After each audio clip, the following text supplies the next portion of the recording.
Okay, so paper was out of 153 hours, okay, just as we discussed in the prediction. Okay, so let's look at the multiple choice. So they are telling us we have various options that have been provided. We just need to choose one. 1.1. Two forces, F1 and F2, are applied on a box that is lying on a frictionless surface as shown below. The magnitude of F1 is greater than the magnitude of F2. Okay, so what will happen to the box? The box will accelerate to the left? No. The box will accelerate towards the right. That is going to be correct. Will it move at a constant speed towards the right, move at a constant speed towards the left? So I'll go with the option of accelerating towards the right. Then 1.2, they're telling us that a 5 kilogram iron shot put and a 10 kilogram aluminium shot put with the same diameter both fall freely from a shelf that is 12 meters above the ground. So if we are to ignore the effects of friction, when the shot puts are 3 meters above the ground, the shot puts will have the same momentum? No. We can't go for momentum because momentum will be dependent on the masses, and since the masses are different, we cannot have the same momentum. Will they have the same kinetic energy? Kinetic energy depends on mass also, because it's mv squared. Potential energy depends on the mass, so it cannot be the same. So in other words, only option that is reasonable is option B. Acceleration needs to be the same, regardless of the mass or the height. Okay, 1.3. Two asteroids S and T are having masses m and 2m respectively. They are on the course for a collision. Okay? So if the magnitude of the acceleration on S is a, then the magnitude of the acceleration on T is. Now, for as long as the collision is going to take place, the Newton's third law will have to apply. So the F net on this case is going to be MA. And then the F net in this case must be 2m multiplied by a. Let me just call that AS and AT. But it's just the same acceleration, so let me just keep it the same. Just A and A. So for me to get this acceleration of T, the force that will be acting will be equal, but just in the opposite direction. So MA is equal to 2m80. Then I make 80 the subject. So the m will cancel the m. And then 80 is going to be a over 2, which is a half of a. And option B is going to be my option to go with. And then 1.4. A sound source approaches a stationary observer at a constant velocity. Which of the following describes the observed wavelength and the frequency from the sound source as it approaches? So the observed frequency, number one, for as long as the source is approaching, it must be greater. Okay, so we're going with option A and option D. Now, from V is equal to F lambda, or C is equal to F lambda, we can see that frequency and wavelength are going to be inversely proportional. So if one is greater, then the other one has to be less. So option D would be the best for that. And then 1.5, they're telling us two objects, M1 and M2, with a distance r apart, experience a force F. The mass M1 is now doubled and the distance is halved. The gravitational force between M1 and M2 now is. So from Newton's law of universal gravitation, we know M1, M2 divided by r squared. This is the original. Now, if we apply the conditions, it's going to be G 2M1, and then it's going to be M2, then divided by, say, the half R squared. So that's going to be 2GM1 M2 multiplied by 1 over 4R squared. When we simplify, 2 divided by a quarter, that must give us 8. So which means it's going to be 8 times the force, which is option D. Then 1.6, if we have an object that is thrown vertically downwards towards the ground from a height h with a velocity v, the object strikes the ground and bounces upwards, then it's caught when it reaches the maximum height. So at maximum height, the velocity has to be 0. So this one, I'll consider it to be an option. This one, I'll consider it to be an option. These two are out because we are seeing that after bouncing, I'm assuming this is the maximum height. Okay, or this is the maximum height, but then it just continues. Maximum height, but then it continues. So B and D, they are out. Now, when I look at the direction of the velocities, if a ball or an object is thrown downwards, we expect the velocity to increase and not decrease. So option A is going to be the best because velocity is increasing, and then the bouncing, and then it gets to 0. So I'm going with option A as my best option. And then 1.7, the crate is pulled up a slope. Which of the following forces will do 0 work on the object? The pulling force, this one is going to do work. The normal force, since it's acting perpendicular, it might not do work. Frictional force is going to do work. Gravitational force is going to do work, since there is a component of the gravitational force. So I'm going with option B, which is the normal force. Then 1.8. Okay, 3 identical spheres X, Y, Z are placed together in a triangular arrangement, each touching each other. The spheres are then moved back to their original positions. So for us to get the net or the charge on each one, remember they must all have the same charge after the separation. So I'll get the total -5. Okay, so that's a -5. What's happening to my pen? Okay, so -5 plus 0 plus 2. This gives us a 3 negative. Then divided by 3, we get a -1. So A is the best answer for that. Then 1.9. A positively charged object has fewer electrons, yes, but compared to what, neutrons? No. It has fewer protons. This is wrong. It has fewer electrons, yes, than the protons. This one makes more sense. Okay, if the electrons are more, then the object will be negatively charged. Okay, so I'm going with option C because it's the only one that makes sense, because this one, more protons than neutrons, no, can only have more protons than electrons. All right, then 1.10, the minimum resistance that can be acquired from a connection of 2 4-ohm resistors.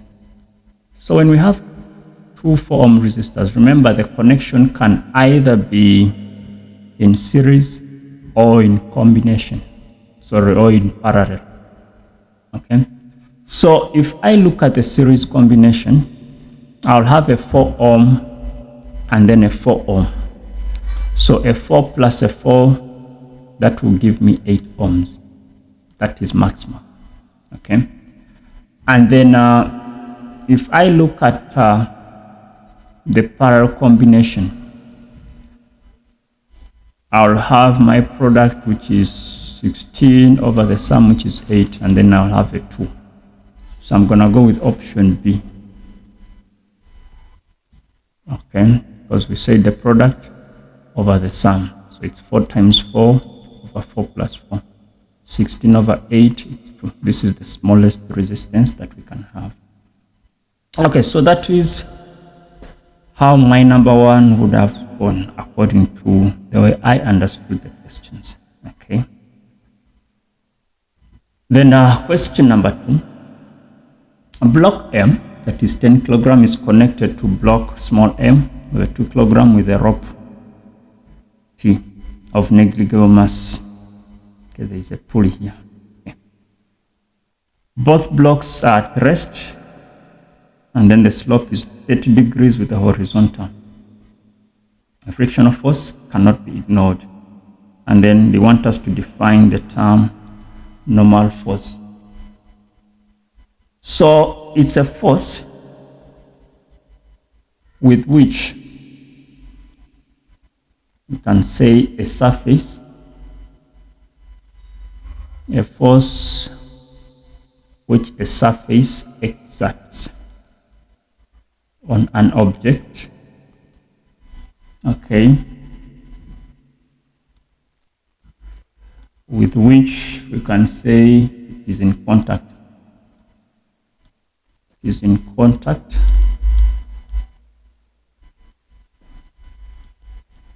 and perpendicular to the surface. So something like that. That could be the definition of a normal force. And then they want us to draw a labeled free body diagram of all the forces acting on the 2 kg. So when you look at the 2 kg, it's just the tension and then probably the weight. So we're not going to waste time there. We're going to say this is tension, and then that's the weight.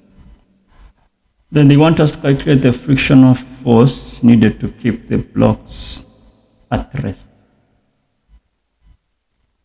The frictional force needed to keep the blocks at rest. Okay, so what I'm going to see, I can look at it block by block.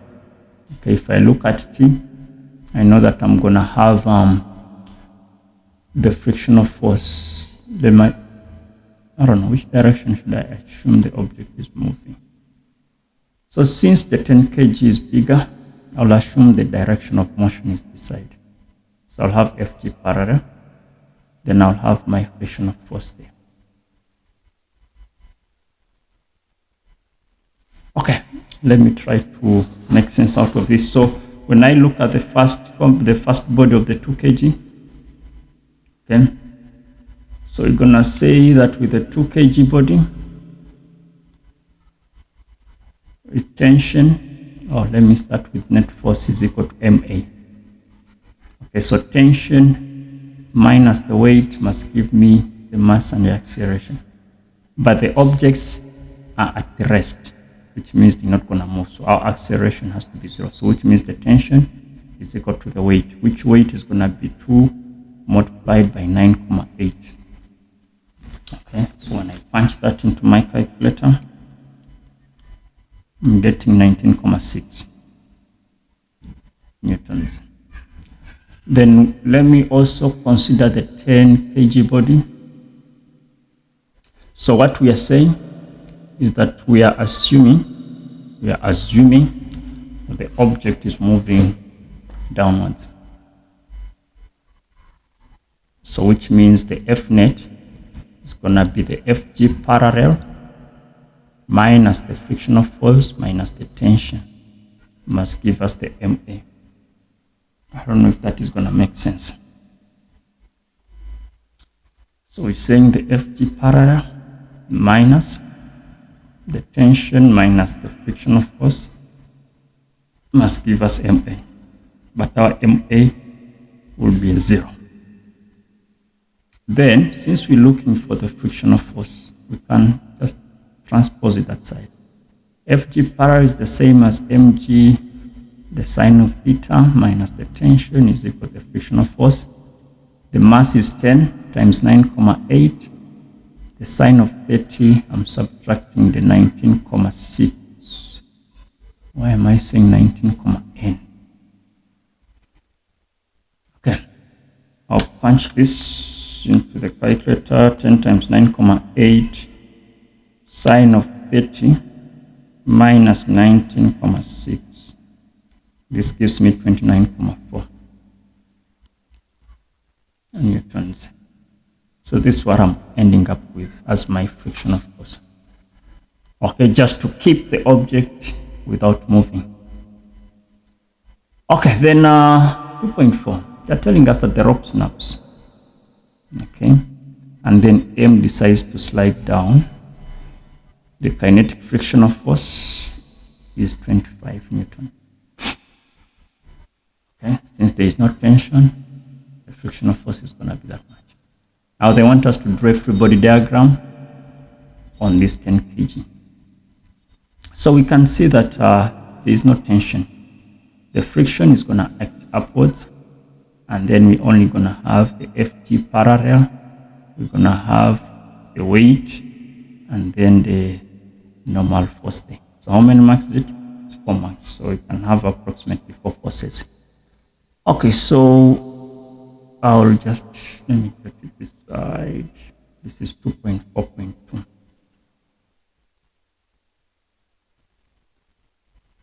2.4, it's 0.1.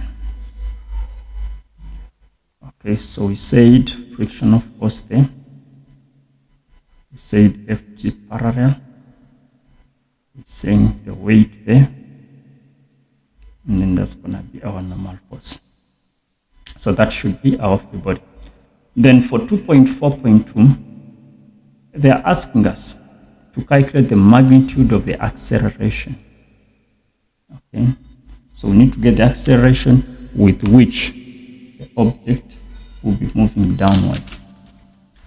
So what I'm going to do is I'll still consider more or less the same thing and look at my free body and say that my F net is equal to MA. So I'll have my FG parallel minus my frictional force must give me the mass multiplied by the acceleration. So mg sine of theta minus my frictional force, we already have it, must give us the MA. I'll substitute, so 10 times 9,8 sine of 30 minus the 25 must give us the mass, which is 10, and then the acceleration A, which I don't know.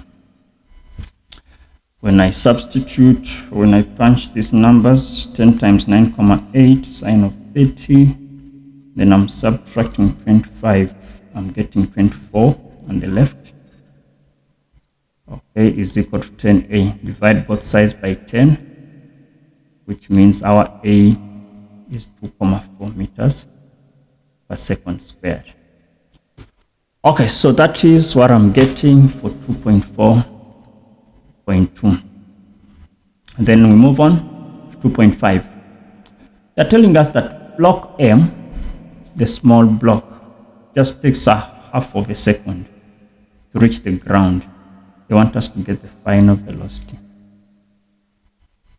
Okay, so what are we going to do? So they're telling us that the time, this is 2,5.1, is 0,5 seconds. What do they want? They want us to get the final velocity, Vf.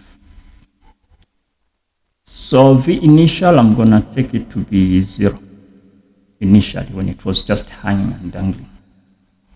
Okay, so I'll use the V final is equal to V initial plus acceleration times delta t. So my V final is going to be 0 plus my acceleration now is going to be under free fall, which is going to be 9,8 multiplied by 0,5. And that's going to give me 4,9 meters per second. That's what I'm getting in that case. Since it's after the snapping, the object will just fall under the gravity. So that is 2.5.1, and then 2.5.2.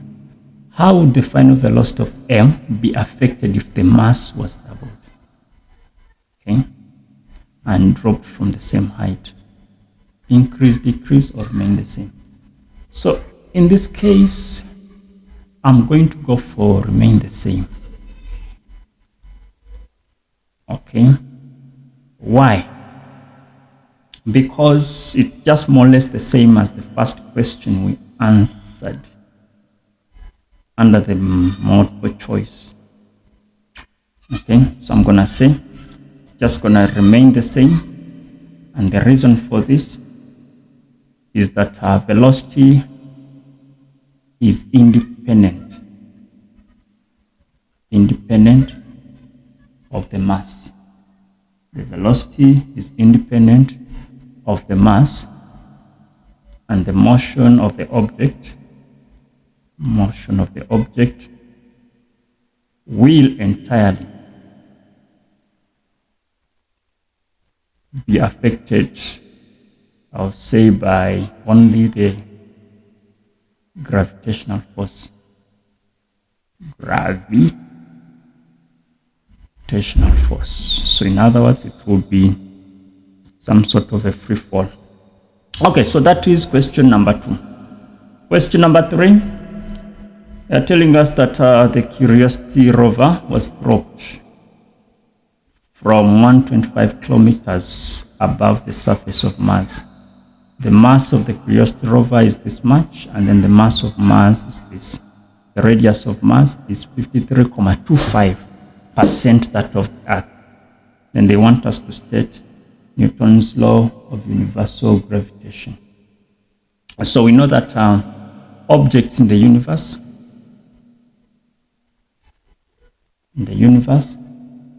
they exert a force between them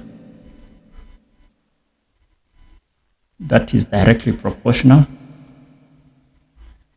Let me just write it this side. So it's saying 3.1. So the force between two objects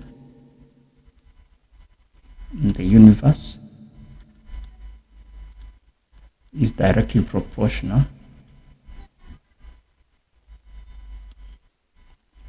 to the product of the magnitude of their masses, and then inversely proportional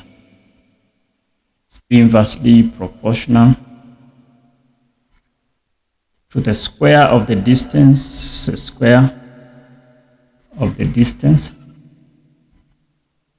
between their centers. Okay, something like that. That would be universal law of gravitation. And then 3.2, they want us to calculate the weight of the Curiosity on Earth. So we know that weight is given as mass times gravitational force. We know that the mass is 899. We're multiplying by 9.8 because the gravity on Earth is 9.8. So 899 times 9.8, that gives me 8810.2 newtons. Okay, so saying this, 2 newtons. That is 3.2. Then 3.3, they want us to get the gravitational acceleration on Mars. Let me just write it. So we know that G is equal to capital Gm over r squared. Okay. So what is the value of G? G is given as 6.67 times 10 to the negative 11. What is the capital M? That is the mass of Mars, which is 6.42 times 10 to the 23. And now when it comes to the radius, we need to determine the radius of Mars. They told us it is 53.25, that of Earth. So for R, I'll say 53.25% multiplied by the radius of Earth, of the Earth. So I have to check the formula page. From the formula page, we can see that the radius of Earth is 6.38 times 10 to the 6. 6.38. Okay, so 6,38 times 10 to the 6. Okay, so what does this give us? 53.25% of 6,38 times 10 to the 6. So I end up with 3397350. Let me just use it the way it is.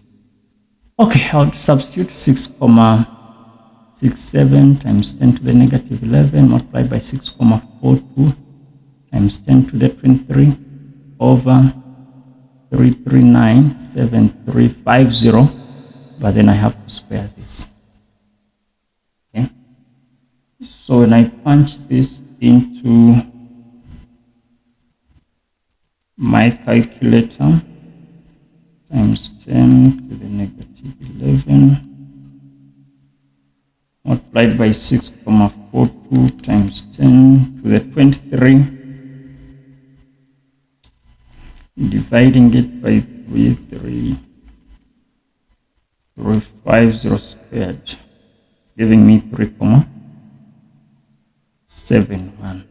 That's going to be meters per second squared. So this is the gravitational pull or the force acceleration. Okay, then 3.4. Would the mass of the Curiosity be different on Mars than on Earth? Yes or no? The answer is a no. And what is the explanation? So mass is always constant. Mass is constant, but weight will change. So you can just tell us that the weight is dependent on the gravity and not the mass. Mass is independent of the gravity. Remember, mass is just a measure of content that an object is having, whereas the weight is the product of the mass and then the gravity. So if the gravitational force is different, which means even the weight will change. So that is question number 3. Question number 4.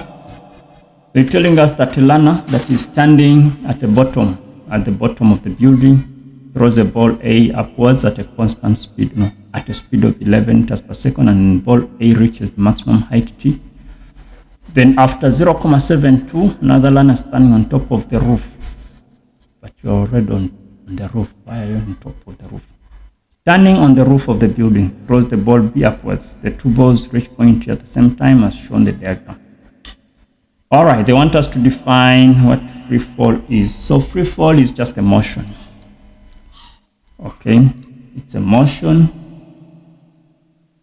We can say during which the only force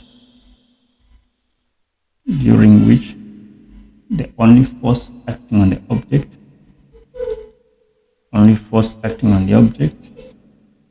is the gravitational force.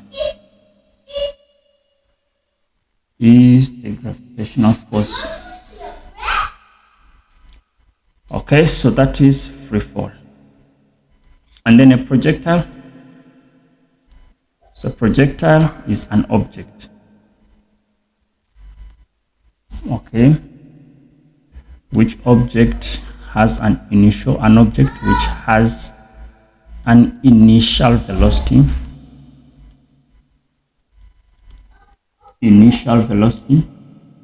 Okay, and this object will move.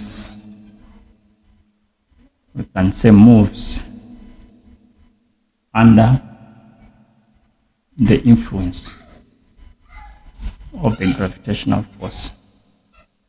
Gravitational force only. So projectile is there, and then free fall is there. Okay, then 4.2. They want us to determine the time taken by ball A to reach the maximum height.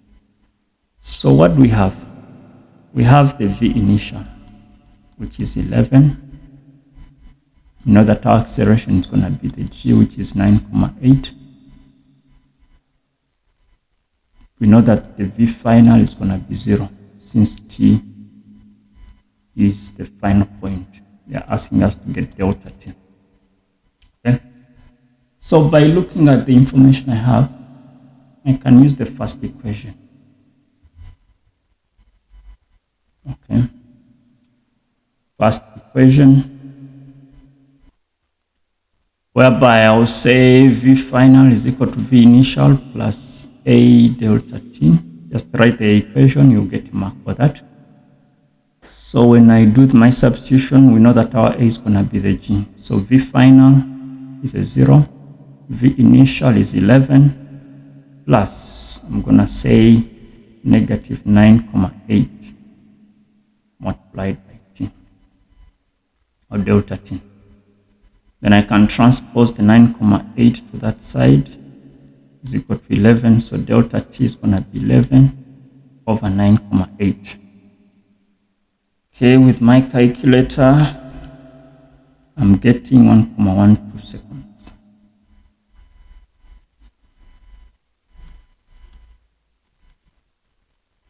All right, then 4.2.2. They're asking us to get the initial velocity of ball B. So the fact that ball A takes 1,12 seconds to reach the maximum, it simply means that ball B is going to take a shorter time.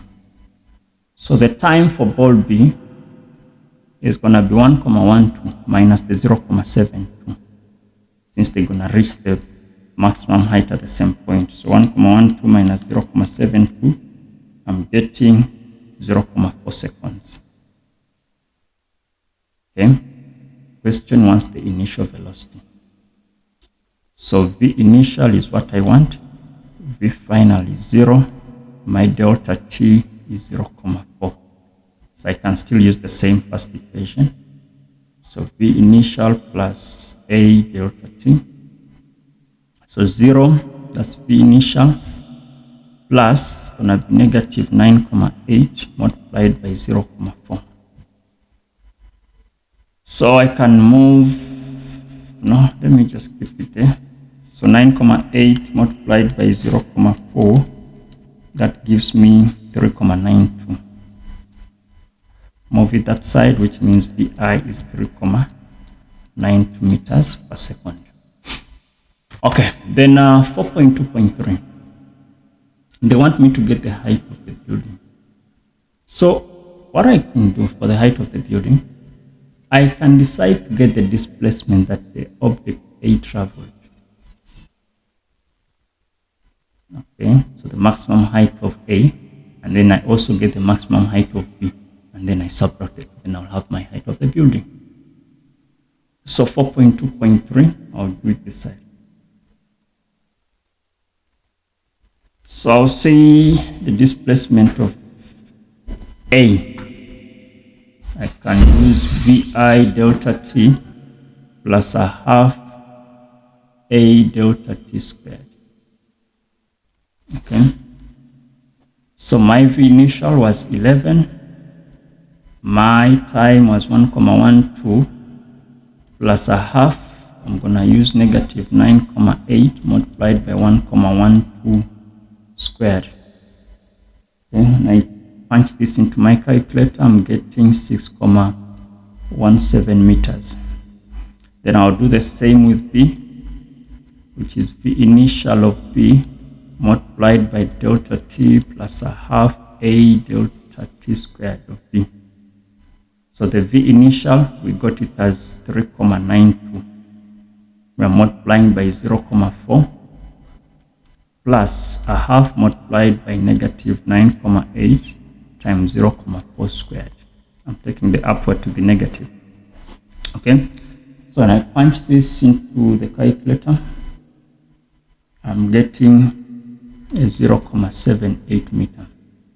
So the height of the building is going to be YA minus the YB. So 6,17 minus 0,78. I end up with a 5,39 meters. So that is question 4.2.3 and the entire question. Then 4.3. The following position time graph is given for the motion of the two balls A and B as described above. Study the graphs and answer the questions below. Okay, so ball A started from the ground and we said it reached point W, or it reached the maximum. So we are assuming this is our maximum point. So the maximum point was reached after 1,1 seconds. And then we saw that the maximum point for ball A is 6,17 meters. Even ball B reaches that height. But then the difference between the two, because it's going to be after 0,72, this when this one is projected. So the difference here is the 0,4 time it takes for this one to reach the maximum. Okay. And then the position, we say this one is at the top of the roof, on top of the building or at the roof. And then we say that height was 5,39. Okay, 5,39. Okay, so let me just punch those values down here. So my X is going to be 6,17 meters. Okay, my Y, we are saying it's 5,39 meters. Okay, and then my Z is 0,72 seconds, and then W is 1,12 seconds. So that is question 4. Question number 5. Okay, they are telling us that a wrecking ball is used to demolish an old building by smashing it. Okay, so this ball has a mass of 950 and suspended in air with a rope. They're at 3,5 meters above the ground. The ball is then released. So at the point of suspension, it's not moving. So our initial velocity is 0. The ball is at a height of h above the ground. Ignore that term. Then 5.1.1 state the law of conservation of mechanical energy. So we can say that in an isolated system, the total mechanical energy, or the mechanical energy, is conserved or remains constant. All right, then 5.1.2, the ball swings and hits the building at a height h. Calculate the speed with which the ball hits the building using only energy principles. Okay, so when we are to use energy principles, remember, mechanical energy is conserved. So at a height of 3,5 meters, the ball is having EP max, and then the EK is going to be 0. But then at a height of 1 meter above the ground, the ball is having EP and EK, which must be equal to the EP max since there is conservation. What are they asking for? They want us to get the speed with which it hits. Okay, so what I'm going to do, let me get the EP max first, which is mass, gravity, and then the height. So 950 multiplied by 9,8 times 3,5. Okay. Let me just combine the whole thing into the equation. Is equal to the EP at 1 and then the EK at 1. So which is 950 times 9,8 times 1 plus a half times 950 and then B squared. Remember, this is MGH and then a half MB squared is equal to that. Okay, so on my left hand side, we're saying 950 times 9,8 multiplied by 3,5. I'm getting 32,585. And then when I use 1 as a height, I'm getting 9,310 is equal to 950 divided by 2 is 475. 475 is squared. Okay, so I need to transpose this that side. 32,585 minus 9,310. Okay, I end up with 23,585. 275 is equal to 475 v squared. So divide both sides by 475, and then let's take the square roots on either side. So 475 and then square root of that, which means our v, I'm getting a 7 meters per second. All right, so that is 5.1.2. Then 5.1.3, they're telling us that what happened? Okay.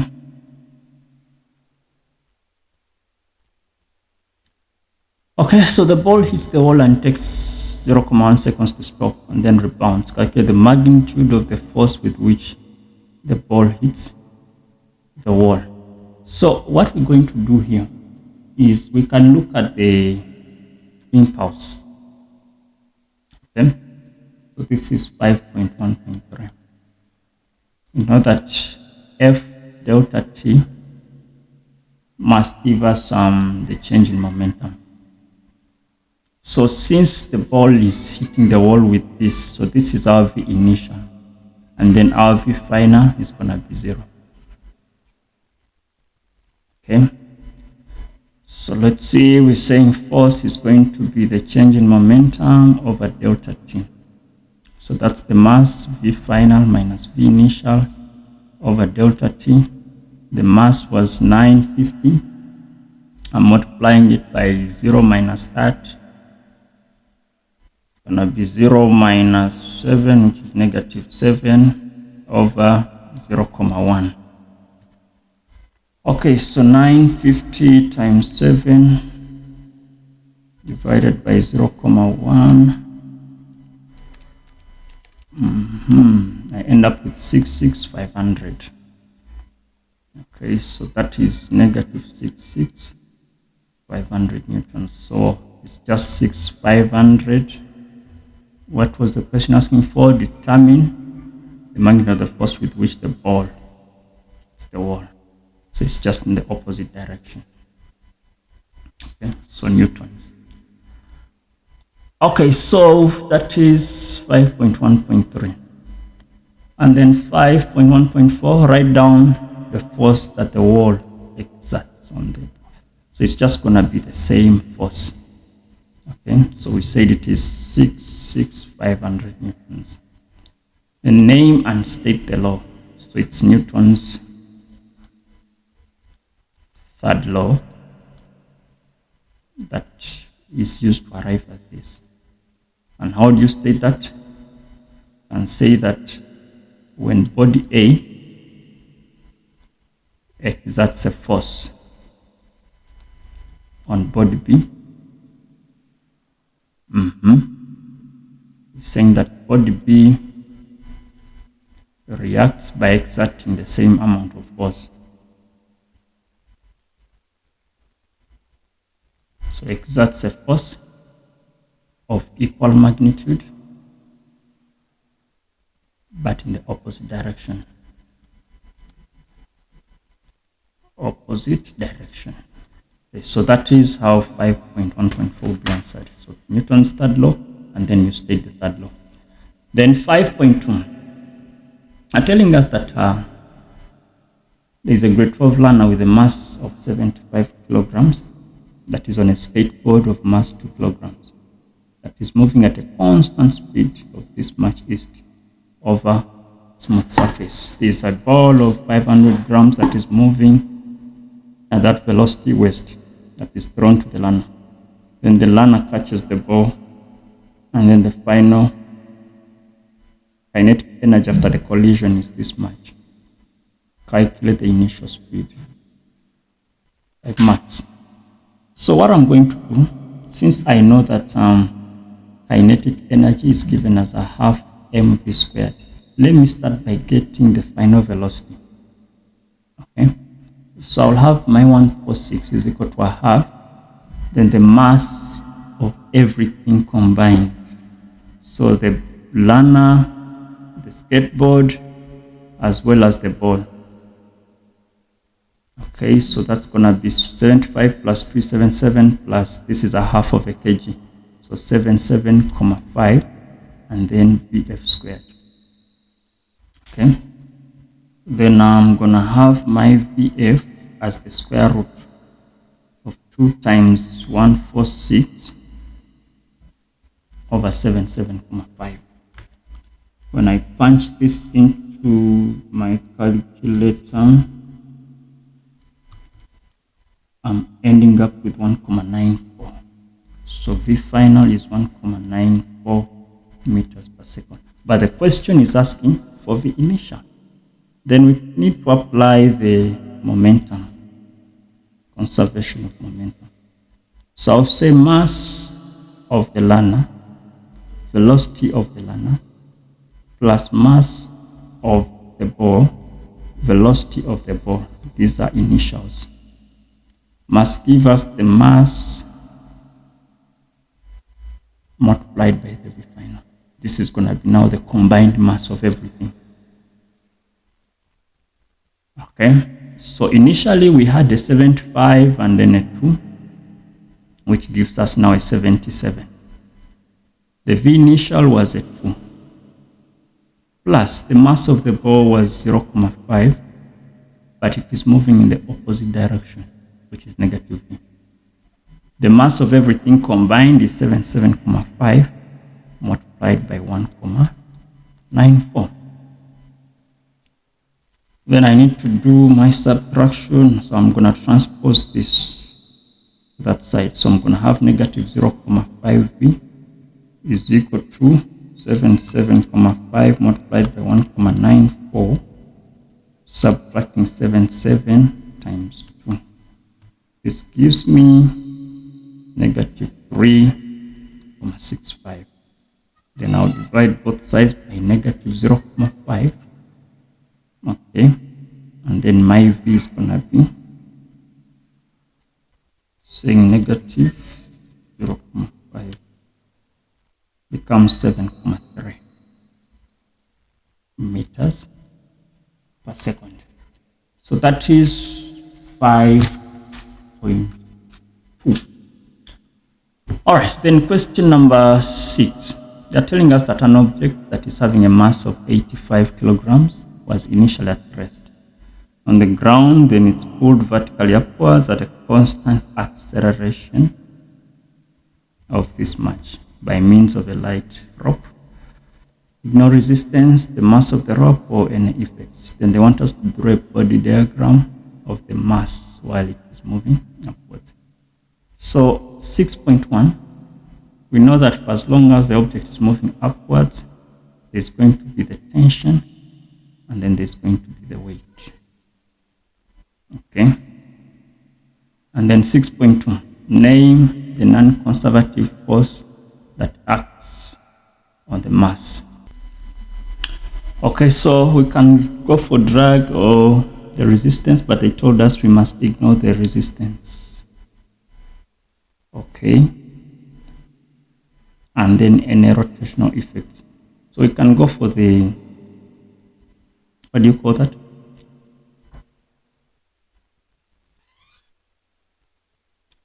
All right, then 6.3. They're telling us to calculate the work done on the mass by the gravitational force when the mass has reached a height of 11 meters. So this is 6.3. So for us to get the work done, it will be the force, the gravitational force multiplied by the delta x, and then the cos, I'll say 0. Okay. So our gravitational force is going to be the mass and then the g. So that's going to be 85 multiplied by 9.8 multiplied by the distance and then the cos of 0.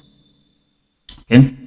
Then when we multiply 85 multiplied by 9.8 times 11, that gives me 9163 joules. This is what I'm getting for 6.3. Then 6.4, state the work energy theorem in words. So we know that the net work done is equal to the change in kinetic energy. Okay, then 6.5, use the work energy theorem to calculate the speed at the height of this. 5 marks. Now, when I look at this question, remember this object is moving upwards. I can look at it as a projectile.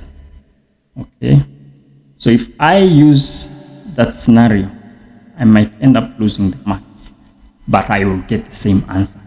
Okay, so let me, what do they want? They want the speed when the object is at a height of 11. Now let me use the work energy so that I don't deviate from what we have. Okay, so this is 6.5. So what I'm going to do is, since I had a free body diagram, I can start by probably getting the tension force. I mean, I was given the acceleration of the system. I can look for the tension and then look at the work done by almost everything there. So what I'm going to do, I'll say W net is equal to the change in EP plus the change in EK. Okay, but why do I need, no, there's no need of using this. I'll just use the change in EK. But for me to get the work net, I'll get the work that is done by the tension minus the work done by the FG. Should be equal to the change in the kinetic energy, which is going to be a half m v final squared. You can resubtract the v initial squared, it's fine, but we already know that the v initial is a 0. Okay, so we need to get the tension first of all. So we're gonna say that F net is equal to MA. If I just focus on the body or the free body that I drew. So it's gonna be tension minus the weight should give us the mass and the acceleration. So which means my tension should be the mass acceleration plus the weight. So the mass is 85. The acceleration is 0.7. They said 5. Perfect. And then plus our weight, which is 85 times 9.8. Okay. So 85 times 0.75 plus 85 multiplied by 9.8. I'm getting 896.75 newtons. Okay, so initially,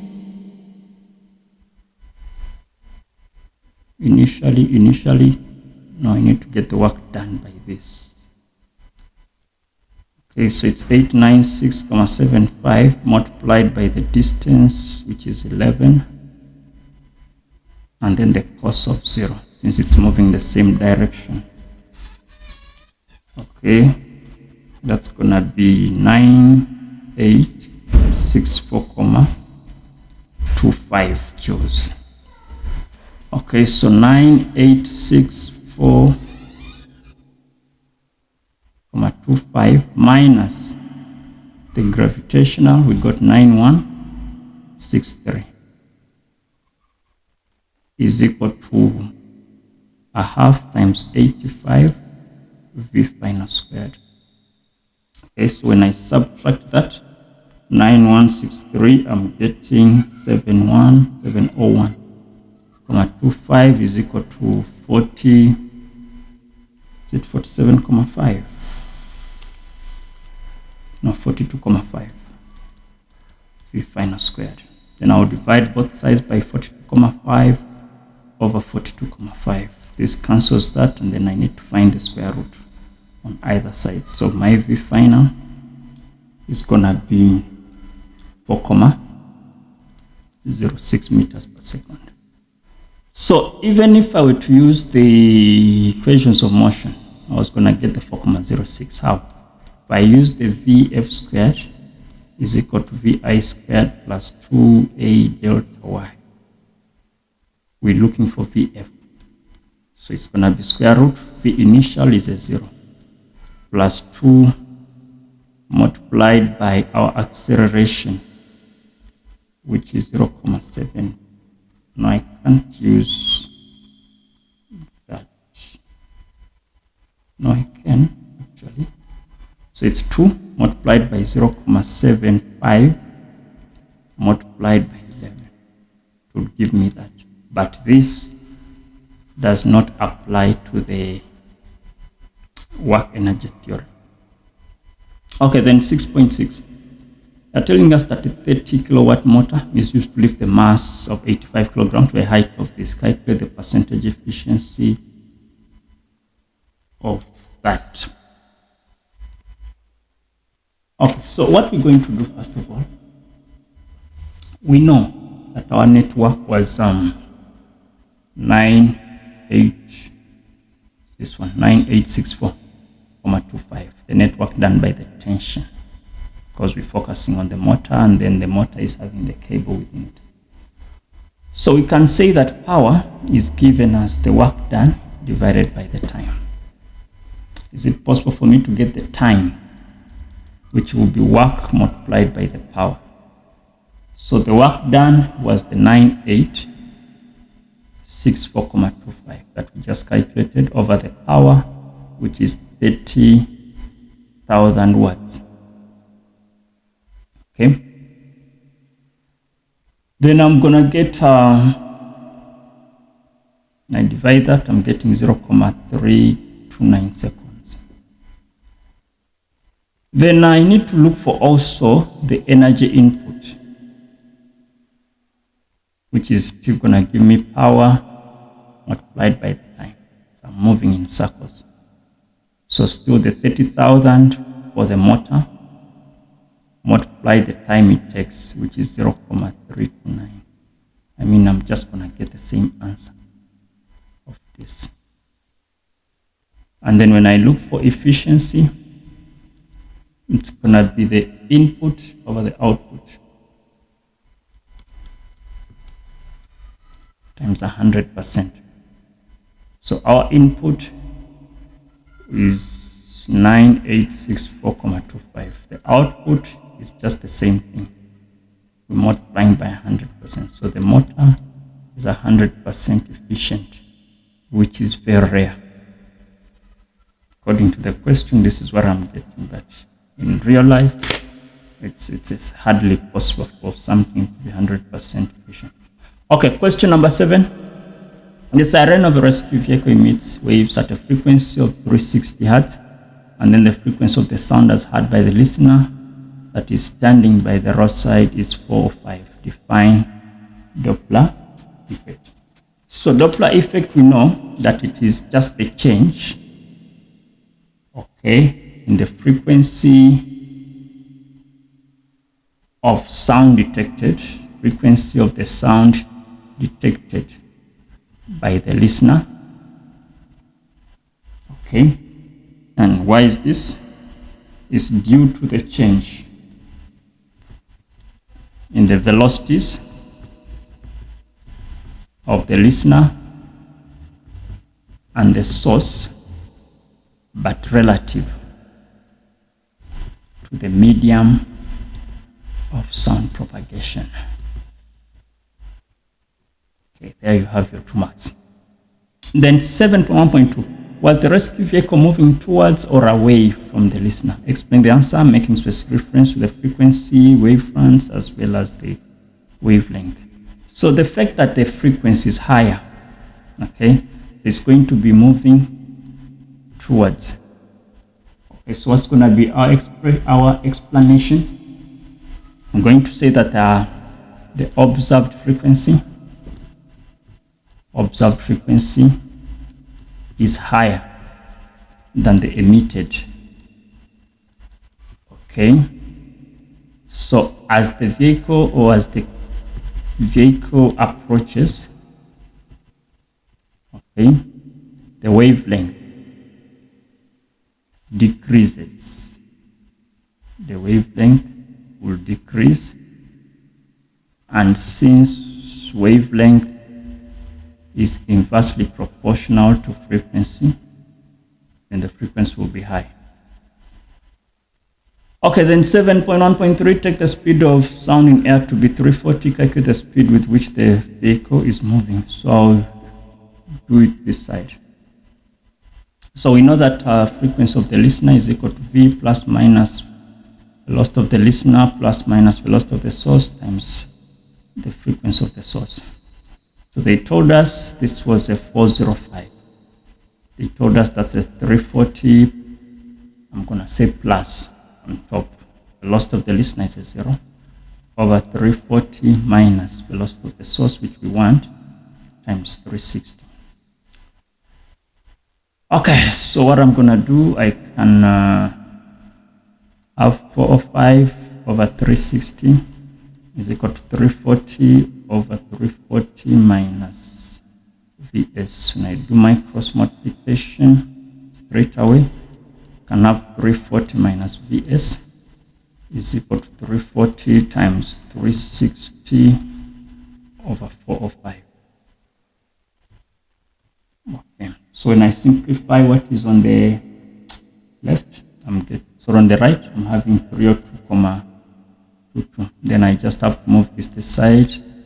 Vs must be 37,78, which means it's 37,78 meters per second. Okay. Then 7.2, the driver of the vehicle continues at this speed past the stationary listener. What change or changes, if any, would occur in the following? Write down the values. So the frequency of the siren as heard by the driver. So this must still be the same. Okay, 360 hertz. The frequency that is observed by the listener. So now that frequency is going to be 340. It's going to be minus 0 over 340 plus the 37,78 multiplied by the 360. Okay, when I do that, you know that it should be smaller. I'm going to have 320,47 hertz. And then the speed of sound is still going to stay the same. Okay, 340 meters per second. So that is question number 7. Question 8. Point A and point B are 0,04 meters apart as shown. The sketch not drawn to scale. X lies this much, and then sphere X has 1238 electrons that were removed from the surface. So what is the nature of the charge on X? Choose positive or negative. I'm going to go for positive. Why? Because electrons were removed. As long as electrons are removed, then the sphere will stay more positive. Then calculate the magnitude of the charge on sphere X. So I could use the formula or the equation. This is 8.2 of Q is equal to NE. They need the charge. So the number of electrons were 1238. Multiplied by electron charge is 1,6 times 10 to the negative. What is this? Yeah. To the negative 19. That's gonna make sense. Determine the charge. Oh, that's fine. So if that is removed, so if I multiply that, I'm gonna get 1,98 times 10 to the negative 16 coulombs.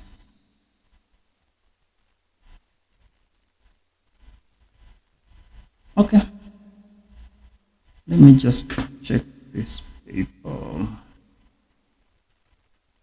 Okay, mass of electron. What's this? Okay, that's fine. I'm gonna take that to be my answer. And then define the term electric field.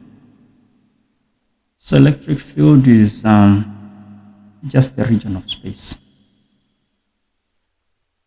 okay, in which a charged particle or a charged object experiences what we call an electric force. And then 8.4, draw a net electric field pattern of two identical with opposite charges. Okay, so we know that opposite charges usually do attract. Okay, so we're going to have 8.4, that's a positive, it's a negative. Just have field lines that are moving. As long as the field lines do not cross or do not touch each other. So the arrows should also be indicated correctly.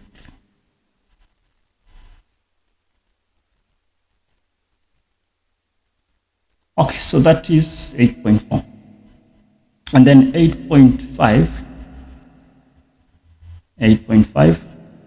At point A or B, or at what point between A or B is the magnitude of the electric field due to the charged sphere X greater? We must explain our answers. So we know that electric field is given as a force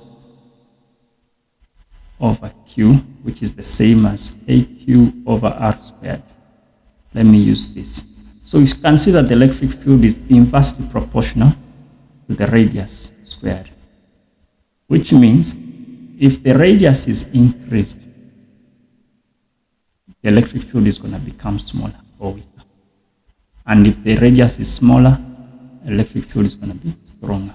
So I'm going to go between point A or B. So I'm going to go with A. Okay? And the reason for that, I can say that E is inversely proportional to 1 over R squared. That could be my answer. But I can put it in words and say electric field is inversely proportional to the distance of separation, or to the square of the distance of separation. Then 8.6, calculate the electric field of sphere X at B if sphere X is replaced with that. So let's do that. KQ over R squared. So 9 times 10 to the 9 multiplied by now our Q, which is going to be 2 times 10 negative 9 over the distance of separation, which is going to be 0.03 squared, because the difference between that is that. Okay, then I'll just do the substitution. 9 times that and that, I'm getting 20,000 Newton per Coulomb. Then 8.7, a negative point charge Y with this is replaced at B. Okay, this is B. Let me just put it this way. Okay. So B is somewhere there. We have X, and then we have A. Okay, so we have 3.2, and then we have negative 2.8. Initially, remember, it was a 2, it's just a 2 times 10 to the negative 9 at point X. They want us to draw a vector diagram to show the direction of the forces on the charge X as a result. So, why can't I just put it down here? We can see that B is positively charged. No, Y with this is now placed, so it's a negatively charged, 2.8. And then at A, we have a 3.2, which is positively charged, and then X was negatively charged. Okay. So, between A and X, since the signs are opposite, there's going to be attraction. So, which means at X, the force of AX is going to act to the right. And then since these two are of the same signs, is going to be repulsion, which means the force of B due to X is going to be on the opposite direction. So this should be your vector diagram. The force on X as a result of A, force of X as a result of B. That should be the vector diagram. And then 8.7.2, they want us to calculate the net electrostatic force between the two. So we need to calculate the FBX and then the FAX separately. Okay, so I'll come down and say this is 8.7.2.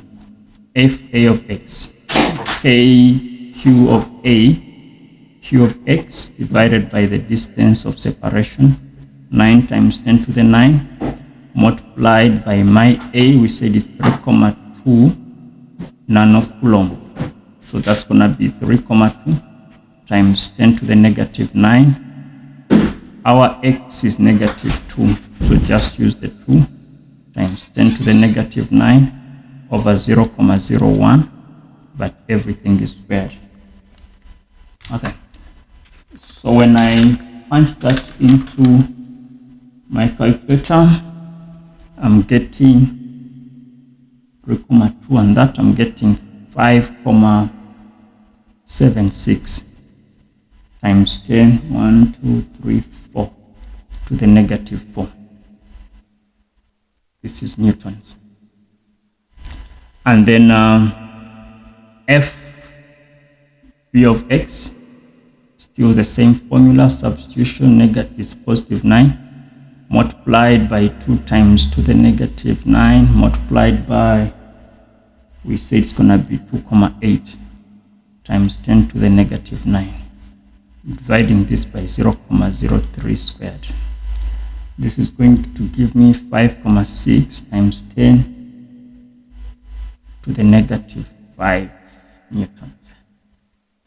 Then my F net is going to be 5,76 times 10 to the negative 4 minus 5,6 times 10 to the negative 5. Okay, so that gives me 5,2 times 10 to the negative 4 newtons. So that is the net electrostatic force. Okay, then question number 9, telling us that a circuit diagram is set up as in the diagram below. Resistors R1, 2, and 3 are identical, which means they have the same value. Switches S1 and S2 are closed. Ignore the internal resistance because it's for third term. Good. Then they want us to state Ohm's law in words. So we know that Ohm's law will tell us that the potential difference across an electric conductor is directly proportional. It's directly proportional to the current through the conductor, directly proportional to the current through the conductor at a constant temperature. So the temperature has to be the same or constant for that to happen. 9.2, they want us to name the component of a non-ohmic conductor in the diagram above. So I'm going to go for the bulb, or some people call it the lamp. Okay, because resistors are all ohmic. The ammeters, these ones just measure, so they cannot be used as non-ohmic conductors. So I'm going for the bulb because name the component of a non-ohmic conductor in the above component. So we know that the bulb, what does a bulb have? What do we call those springs inside that give the light? That could be also an option to tell us that those constants. Okay, then 9.3, write down the reading of the voltmeter with both switches closed. So if both switches are closed, these systems are going to be in parallel. And if that is true, which means the voltage is maintained, it has to be the same. So it's going to be a 12V. Then S2 is open, and it's just these two that will be in series.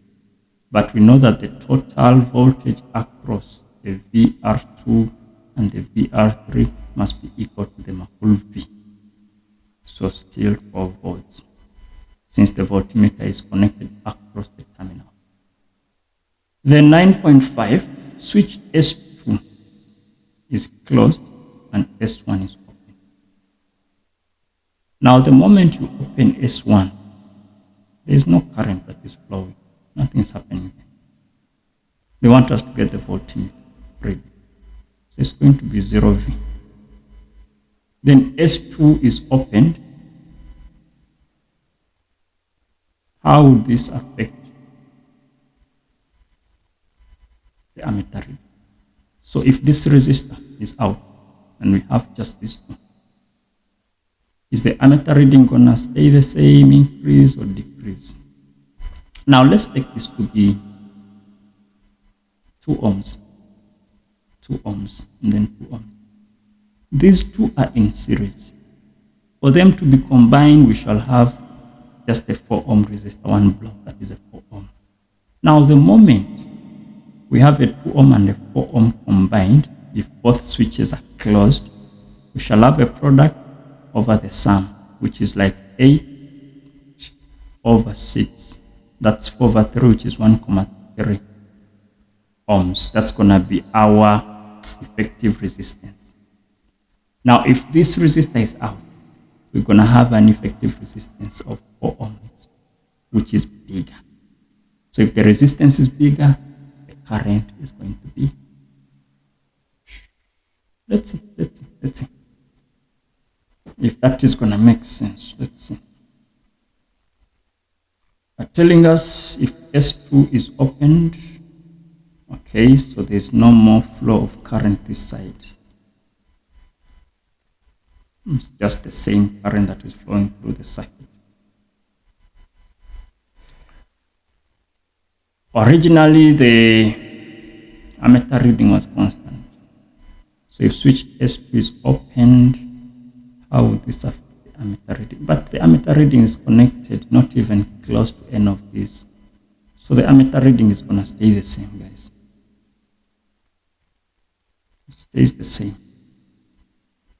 Okay, then 9.4, both switches are opened. Resistor R1 is removed. How would this affect the voltmeter reading? So both switches are closed, but then